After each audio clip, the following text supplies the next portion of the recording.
रूपनगर की वीरान गलियों में एक अंधेरी रात हर घर की खिड़की बंद थी।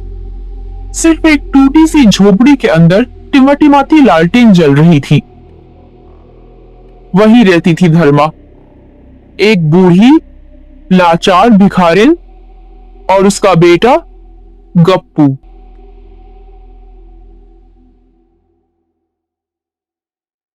अरे गप्पू, जरा सुन, तुझे शर्म नहीं आती? तेरी ये उम्र है काम करने की और तू दिन भर बस आलस करता रहता है। अरे मां, तू ही तो कहती है सब किस्मत से होता है, तो जब किस्मत में कुछ नहीं लिखा तो मैं क्यों मेहनत करूं? धर्मा की आंखों में पानी भर आया, लेकिन उसी वक्त झोपड़ी का दरवाजा धीरे से चरर करके खुला। बाहर खड़ी थी एक अजीब सी जख्मी औरत, जिसकी आंखों में एक अलग सी चमक थी। धर्मा ने अपनी आंखें मिचमिचाई और जैसे ही पहचाना, उसके मुंह से एक ही नाम निकला, कर्मा। तू यहां कैसे? बहन, मुझे डाकुओं ने लूटा और घायल कर दिया, लेकिन मैं यहाँ सिर्फ तेरे लिए आई हूँ। तेरे लिए? तू तो खुद मुश्किल में है कर्मा। सुना, तेरे बेटे को सब निकम्मा कहते हैं, लेकिन मेरा आशीर्वाद खाली नहीं जाएगा।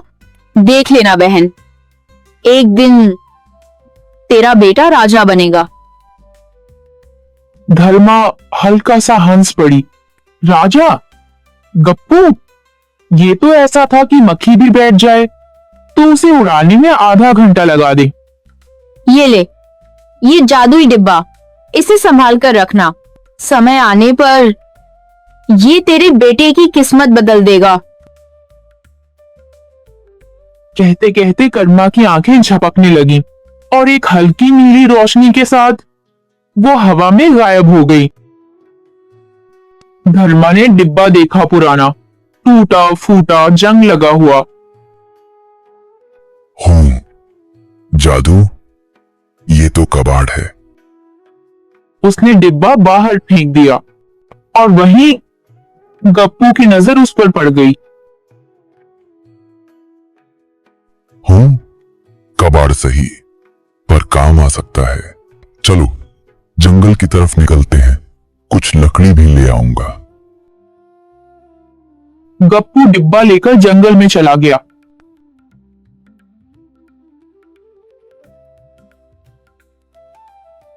लेकिन जैसे ही उसने एक सूखी टहनी उठाई, झाड़ियों के पीछे से एक जोरदार दहाड़ गूंजी।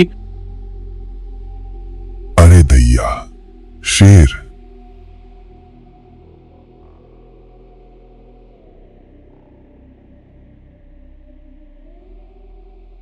एक विशालकाय शेर उसकी तरफ दौड़ पड़ा।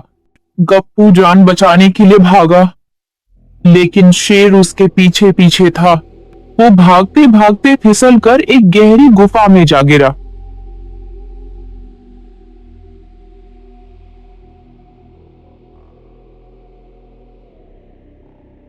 गुफा के अंदर एक लड़की जंजीरों में बंधी थी, लेकिन ये कोई साधारण लड़की नहीं थी, ये रूपनगर की राजकुमारी थी। तुम कौन हो? यहाँ कैसे आए? अरे मैं तो बस जान बचा रहा था, पीछे शेर पड़ा है। और अरे, तुम तो राजकुमारी हो। हाँ, मुझे कुछ डाकुओं ने पकड़ लिया है। वो अभी बाहर कहीं है, लेकिन ये दहाड़ सुनकर लगता है शेर भी यहीं घूम रहा है।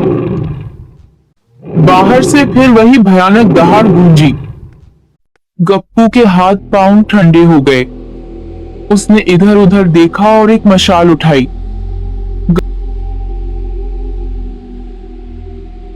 चलो कोशिश करता हूं।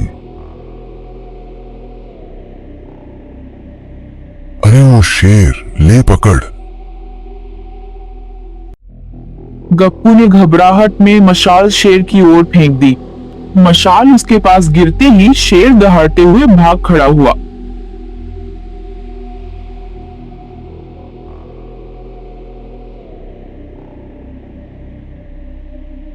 तुम बहुत बहादुर हो, तुमने मेरी जान बचा ली।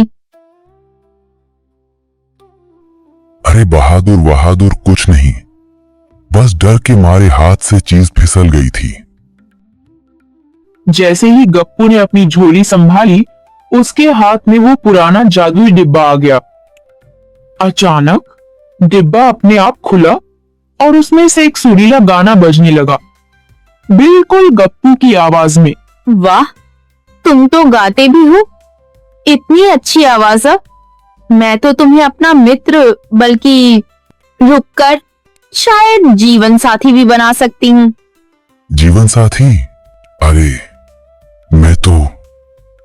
राजकुमारी ने उसकी बात काट दी और उसका हाथ पकड़कर महल की ओर चल दी। गप्पू को समझ ही नहीं आया कि ये क्या हो रहा है।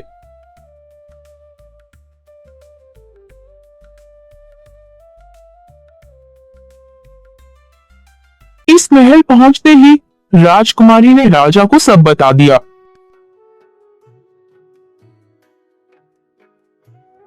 राजा ने गप्पू को ऊपर से नीचे तक देखा और हल्की मुस्कान दी। अगर तुम सच में योग्य हो तो मेरी परीक्षा पास करो।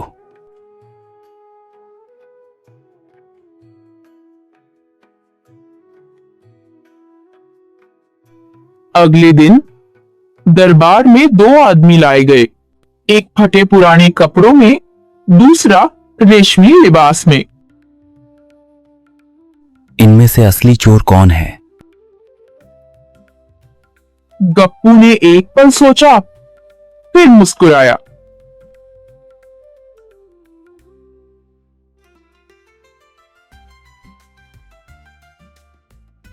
असली चोर वो है जो रेशमी कपड़ों में है, क्योंकि असली मेहनती आदमी इतने महंगे कपड़े पहनने की बजाय काम पर लगा होता।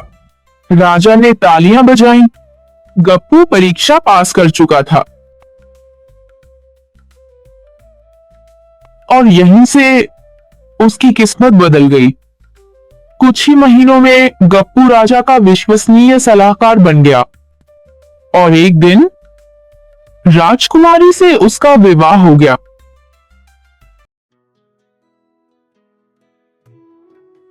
लेकिन उस पुरानी रात का जादुई डिब्बा वो आज भी महल के तहखाने में रखा है और कभी कभी बिना वजह अपने आप गाना बजाने लगता है।